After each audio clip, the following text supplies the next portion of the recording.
अस्सलाम वालेकुम। आप इमेजिन करें कि मैं पहली दफ़ा आपके रेस्टोरेंट पे खाना खाने के लिए जाता हूँ और मुझे खाना बहुत ज़्यादा पसंद आता है। आपकी जो ट्रीटमेंट है, आपका जो बर्ताव है, वो भी मुझे बहुत ज़्यादा पसंद आता है।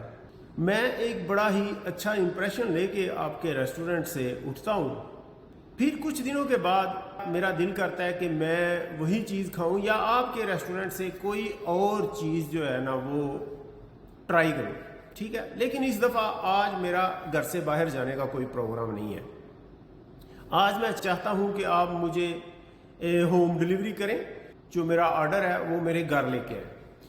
तो उसके लिए मैं क्या करता हूं, मैं गूगल में आपके रेस्टोरेंट का नाम एंटर करके सर्च करता हूं और गूगल मोस्ट प्रोबेबली जो आपकी गूगल बिजनेस की प्रोफाइल है वो मेरे सामने थ्रो करेगा। ठीक है, तो मैं क्या करता हूँ, मैं उसमें एंटर हो जाता हूँ और मैं जनाब चूँकि मैंने ऑर्डर करना है तो मैं देख के यहाँ पे प्लेस एन ऑर्डर, ओके, मैं इसको क्लिक करता हूँ और मेरे सामने दो ऑप्शन खुल जाते हैं। एक उबर ईट्स का है और एक जस्ट ईट का है।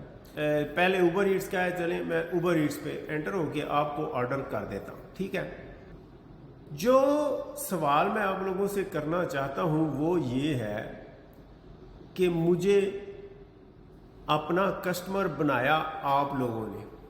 आप लोगों की सर्विस, आप लोगों की खाने के टेस्ट और आप लोगों की जो मेहमान नवाजी है उससे मुतासर होकर मैं आपका कस्टमर बना।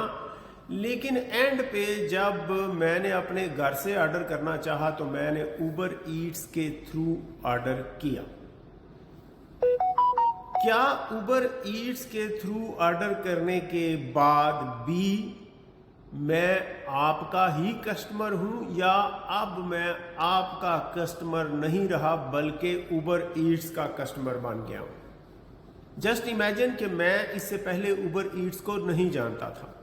क्या आप नहीं सोचते कि उबर ईट्स और जस्ट ईट और ग्लोबो आपकी गूगल बिजनेस की प्रोफाइल में रहकर आपके जो अपने कस्टमर्स हैं उनको आपसे चुरा रहे हैं? आज की वीडियो में बस आपको इतना ही कहना था। Thank you very much.